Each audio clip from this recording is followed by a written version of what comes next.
one of the things I like to do is I don't want to run the whole meeting and teach everything, so I want to have other people that are growth group leaders come up and lead different areas. And so the next person that's going to come up and talk is John Kessler. John is a professor.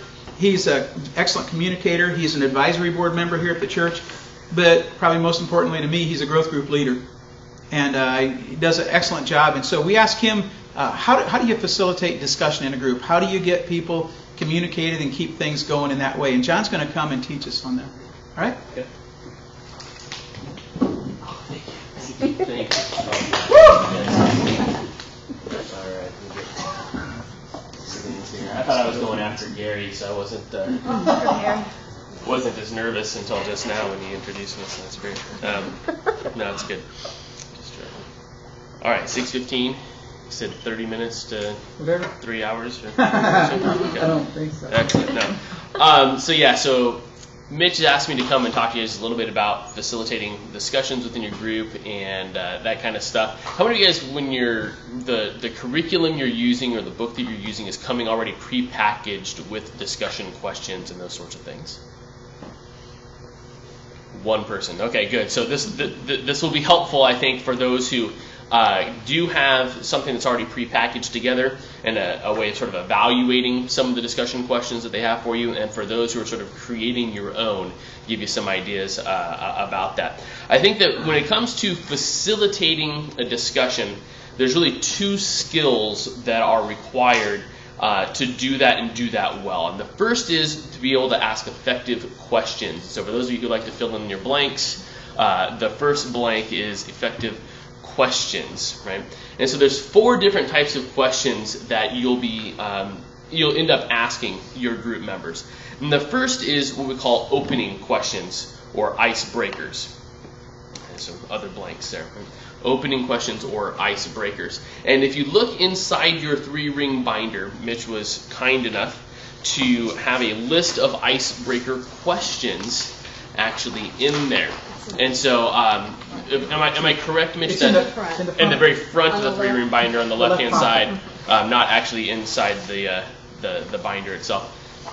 Last time you met in the beginning of summer, Mitch, they received a number 1 version of this, right? And this is the second version of it. So multiple questions on here as far as ideas for icebreakers. I know that Gary mentioned last time that if you do a quick Google search on icebreakers, you'll come up with more than you could ever possibly imagine about icebreaker questions.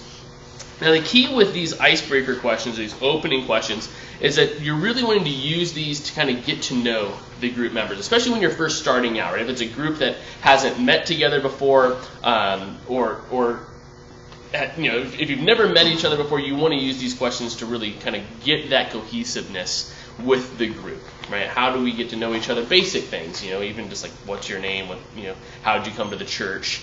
Those sorts of things are really good opening kind of questions for when a group is just getting started. So you want to be careful when using these, because they can be either really kind of surface level questions like how did you come to the church, where did you grow up, these sorts of things, which are really nice for a group that doesn't know each other, and they can be really deep questions as well. And so you want to be careful in selecting the questions that are appropriate for your group members, right? You probably don't want to get a brand new group and say, okay, tell me about the biggest sin you ever committed, right? And that doesn't. You don't want that to be the icebreaker on the first day of any group that's ever met with each other. Right? So you want to sort of build into those deeper sort of questions. Like I know I have people in my group who have been in my group for several years, and so we know each other very well. And I could, if it's fitting for the conversation that evening, I could start off with a deeper question like that, and I know that I would be okay.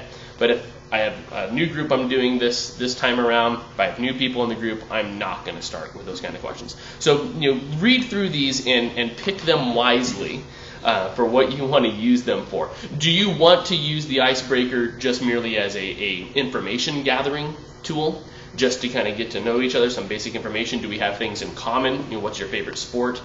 For example, okay, we can go around the room, do that pretty, easily and not, have anybody offended or whatever too much with those kinds of questions.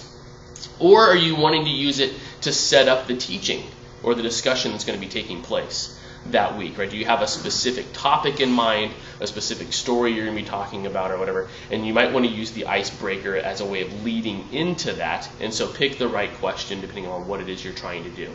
Okay? All right. How many of you guys have used icebreaker questions in your groups before?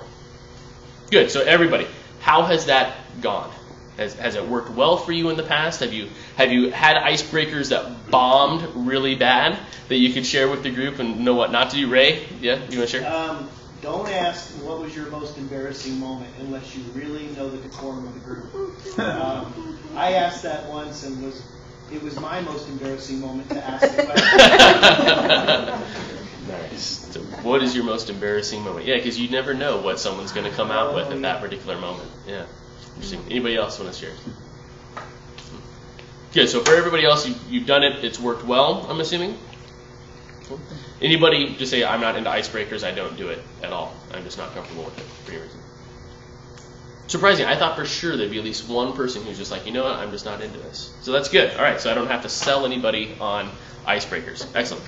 All right. The second type of question that you're going to be asking. So you get your icebreaker questions, your opening questions, getting things warmed up, getting people comfortable just hearing their own voices, even talking to one another. The second is launching questions. Launching questions.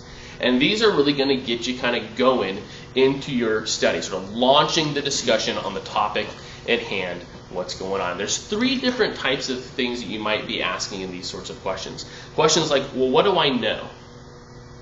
What do I know?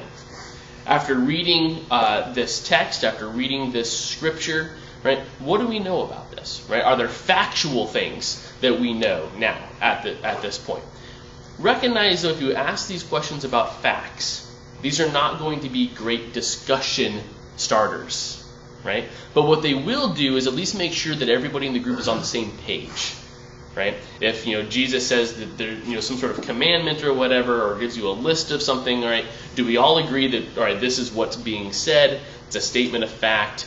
Yes, okay, good. We at least know that we're all on the same page, and we can move on from there. But don't expect that type of fact-based question to be the one that's going to lead into the great discussion that's going to come forward, right? But what do I know after I've read these sorts of things? And then questions like that might answer things like, well, what do I feel? Now that I've read this, what kind of emotions does this elicit from me? Right? Even as the discussion is going, be thinking about questions about what do I feel now that as these discussions are going forward. Is the author intentionally trying to make me feel a specific way? And is it working?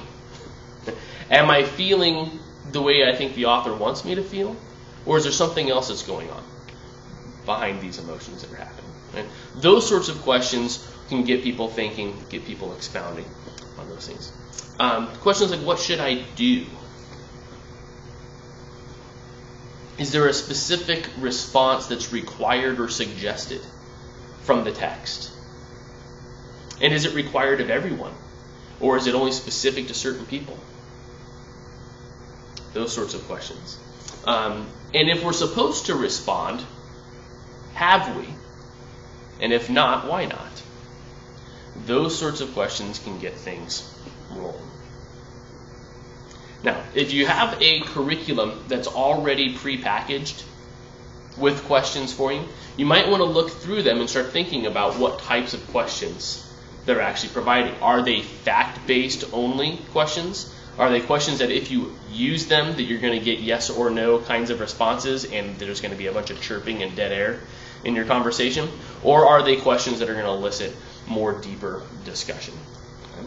So launching questions, right? We've got our icebreakers, our opening questions, get things rolling, just getting people comfortable, getting to know one another, creating some sense of unity within the group. Launching questions, getting us directed into the text, into the topic, whatever it is we might be talking about that evening. And then the third type of question is guiding questions. Guiding questions.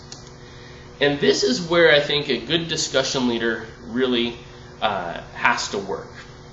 Right? Guiding questions are these sorts of questions that come up as the discussion is already happening. Right? Sort of on the fly, improvised type questions. Right? As you're going along, things that you didn't really think were going to happen. didn't really think that this topic was going to come. You didn't really think or plan that the conversation was going to go this direction. Sometimes we have a tendency to come up with our list of questions in advance. And those are the questions that are going to get asked, and those are the questions that are going to get answered, whether you like it or not. Right? No matter what the group wants to do, I prepared for this, for crying out loud, and this is what's going to happen. And so you guys want to go off on this tangent, that's fine, but I'm going to bring you back until someone answers my question. Darn it. Right? Don't feel obligated. Right? Discussions are these beautiful things because you never know where they're going to go. Don't be afraid of letting the conversation sort of run its course. Right? Because you never know. You can't really plan for what's going to happen when human beings get together in a group and social activities start to occur. Right? So when that's happening, though, when you start getting off your agenda, when you start getting off the questions you prepared in advance, that's when these guiding questions become important in keeping the conversation going and recognizing what direction we're heading. So once the discussion begins, one of the questions you have to ask yourself is, what is my role as a discussion leader? Once I've asked the questions, or sort of posed a question, what is my role now as a discussion leader? Am I merely the asker of questions and that's it? That's all I do for the entire evening is just keep popping out questions out there and let people go? Or do I see myself as a participant then at that point? Right? That I ask a question, and if no one else is going to answer, then I'm going to make sure I answer my own question at that point.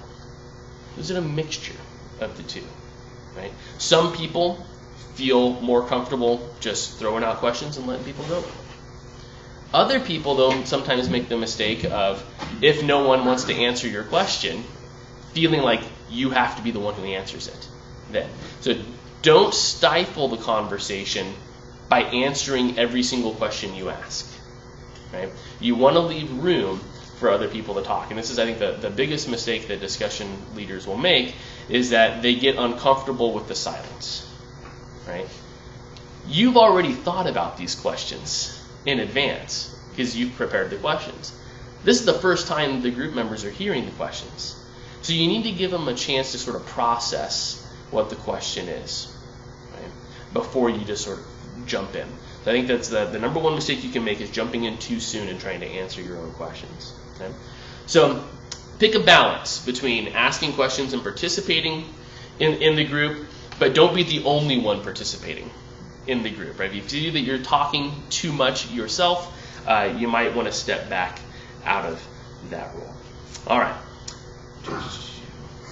When someone is actually starting to respond to questions, this is where it's important for you as a group leader to be a good listener as well. To start thinking about what it is the person's saying and responding to those questions. One of the ways you can do this is you can rephrase the question. Okay? If someone has a response, it might be going a different direction because you didn't state the question clearly.